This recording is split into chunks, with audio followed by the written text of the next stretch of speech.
We got some pretty incredible news from both the Golden State Warriors and the Portland Trail Blazers that have been very consistent with other reports that we've been hearing around the NBA rumor mill, and these are coming from very legitimate sources. Now, before we get to the content, this video is sponsored by Blue Blocks. We're going to get to that a little bit later on in the video. I highly recommend you check that out because they're very much responsible for me finally being able to hit the 7 to 8 hour mark when I try to sleep. And of course, we're giving away a PlayStation 5 or an Xbox Series X to a subscriber that turns on our notifications on the Laced Up podcast once we get to 40,000 subscribers. If you could leave a like, subscribe, and turn on our notifications here as well, that'd be appreciated. And now that we got all that out of the way, cue the intro.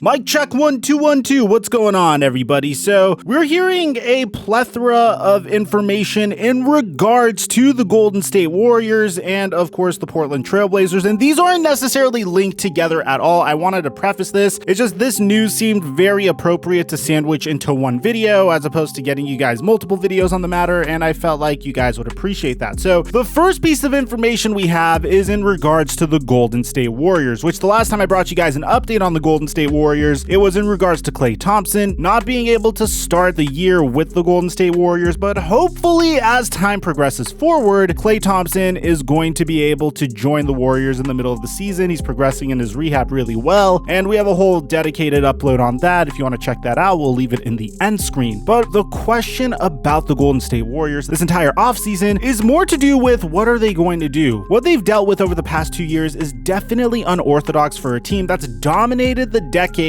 with a dynastic championship run built upon the shoulders of Klay Thompson, Steph Curry, Draymond Green, and Kevin Durant, at least for 2 of those championships. And this team hasn't been the same ever since the 2019 NBA Finals. Obviously, Klay Thompson tearing his ACL in the NBA Finals and then rehabilitating his ACL and tearing his Achilles right before the season. The Warriors weren't the same 2 years ago, and as a result, they were able to draft James Wiseman with the number 2 overall pick. And as a result, the Warriors lost Kevin Durant last offseason and acquired D'Angelo Russell in a sign-and trade with the Brooklyn Nets as a result of that, and were able to flip D'Angelo Russell to the Minnesota Timberwolves for Andrew Wiggins, who is probably one of their best trade pieces at this point. So the question is, 1, how is Klay Thompson going to be when he comes back? And 2, once he does come back, how are the pieces around him going to look like? Well, you have to give credit where credit is due. Bob Myers has definitely put the Warriors in a situation where they could potentially go out and chase a superstar. The Warriors have been reportedly, and this is according to Kevin O'Connor of The Ringer, someone that I really trust, someone that I actually really like, not necessarily on the Woj tier of sources, but someone that just typically when I read his content and read his reports, I think this is a man that knows how to talk basketball, and he has yet to give me a slight bit of fake news. So according to Kevin O'Connor of The Ringer, he reported on Thursday that there's tremendous buzz around the 7th pick in the NBA draft, which of course the Warriors acquired from the Minnesota Timberwolves in the February 2020 trade of Andrew Wiggins and D'Angelo Russell. So in addition to that, Golden State also owns their own pick, the number 14 pick in the NBA draft, and as a result, they could package these 2 picks together and again, go ahead and get a star. Now, Bob Myers didn't necessarily tip his hand going into the lottery, saying that he didn't want to commit to using both picks on rookies, as once again, they do want to go out and pursue another player that could help them win now. So this is what Bob Myers said, and we're going to get you to Steph Curry's reaction very soon, saying that it depends. If that's the best thing to do, that's what we'll do. But it depends. Some guys are older that can help you more, and there are young guys that can help you. But then you weigh it against what you can do with those picks, and I have no idea right now what we can do with 14 or 7 or them together. And I'm sure we'll find out and make the best decision we can. Now, believe it or not, Steph Curry actually had a response to this exact question, and this is what he's had to say about it. I know you don't like this answer, but still a lot to kind of figure out. I know with 7 and 14, there's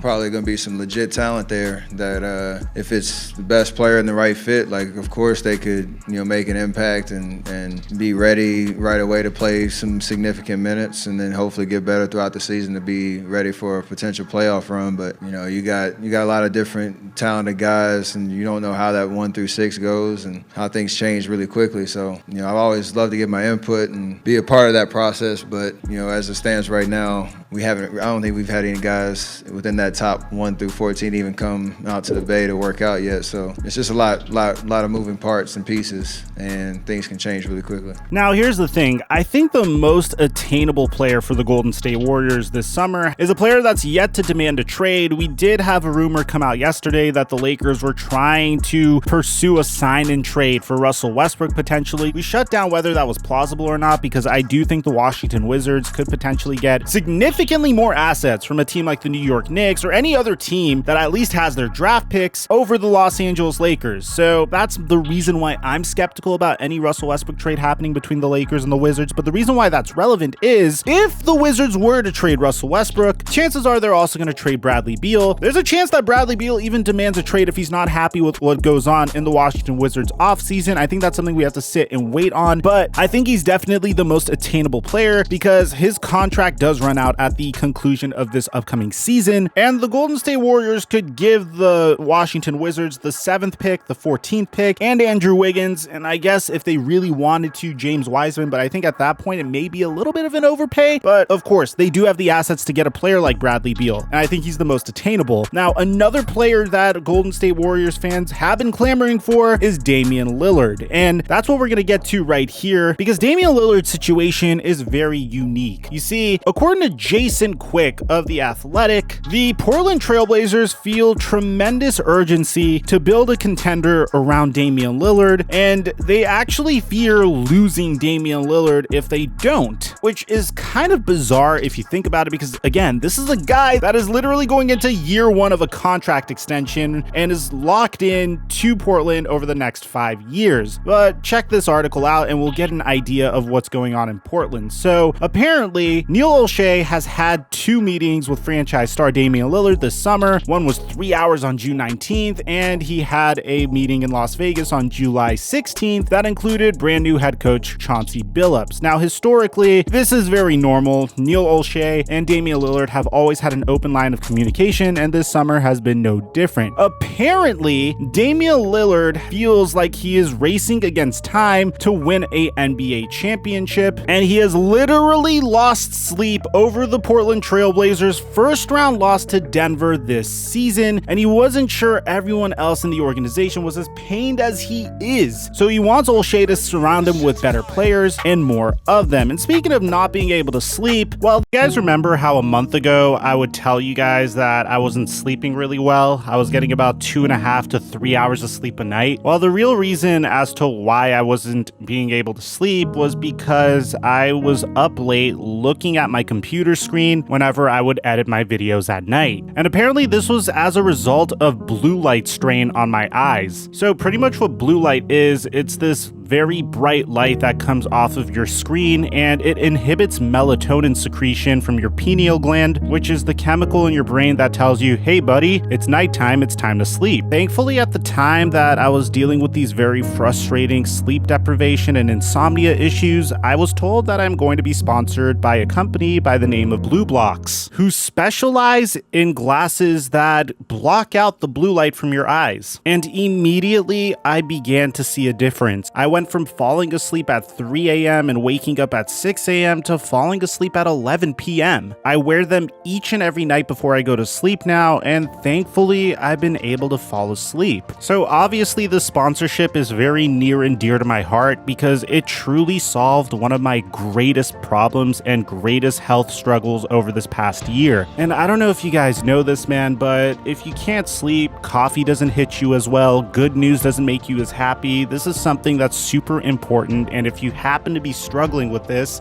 I really urge you guys to go ahead and check out blueblocks.com. They even gave me a promo code, blueblocks.com/FlightMike, that will get you 20% off of your order and get free shipping worldwide on orders over $115. So get your energy back, sleep better, and block out the unhealthy effects of blue light with Blue Blocks. That's BLUBLOX.com/FlightMike, or just click the link down below. And thank you, Blue Blocks, for solving one of my greatest struggles over this past year, and for the sponsor. Are you guys excited for some contradicting reports? I know how much you guys love that, but check this out. In this very same article, despite Damian Lillard saying that he really felt the urgency to add star players and give them a better team so the Portland Trailblazers to succeed, and despite them not even being good enough to beat a Jamal Murray-less Denver Nuggets team, there appears to be an inclination to run this group back again, although this time it would be with Chauncey Billups. The Portland Trailblazers would want to see how things would go with a full season of Norman Powell,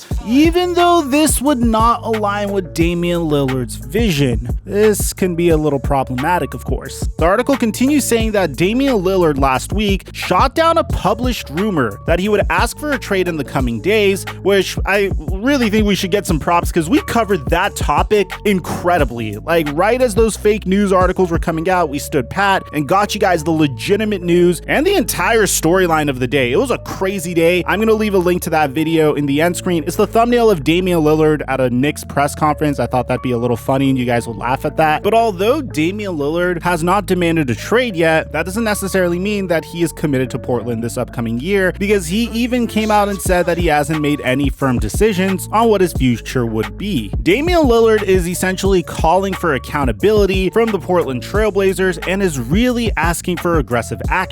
One executive even came out and said that I don't think Damian Lillard wants to leave. He has built an empire here, but we have to assume he is leaving to make sure he is not leaving. The issue is I really don't see a means for the Portland Trailblazers to really aggressively improve their team this offseason. If you look at the NBA draft, and the article cites this, the Blazers don't own a pick in the 2021 NBA draft because they traded that first round pick to acquire Robert Covington, and they traded their second round pick in 2019 to acquire Rodney Hood. Teams have been calling the Blazers in regards to CJ McCollum for Portland to get an opportunity at a lottery draft pick, but it's not something that they're really interested in. Then you get to free agency, and a player that they traded for this year, Norman Powell, is set to hit free agency. And not only that, I'm going to be honest, this year's free agency crop of mid-level exception type players include the likes of Tony Snell, Alec Burks, Torrey Craig, Otto Porter Jr., and the great Bobby Portis. There aren't really any remarkable role players that could be had in free agency, which means the only way the Portland Trailblazers could truly improve is via trades. But unfortunately for the Blazers, Neil Olshey doesn't really have a history of making big splashes in the offseason via trades. I mean, I guess the Chris Paul trade about 10 years ago kind of counts, but other than that, he hasn't really made any big splashes in the offseason. So the Portland Trailblazers will have to be very creative in getting Damian Lillard some help. There is urgency, but the question is, how do they figure out this Rubik's Cube of a problem in order to get Dame the help he needs to succeed? I'd like to hear what you guys think in the comment section down below. Aside from that, I'm your boy Mike, and I'm dropping our mic until our next upload.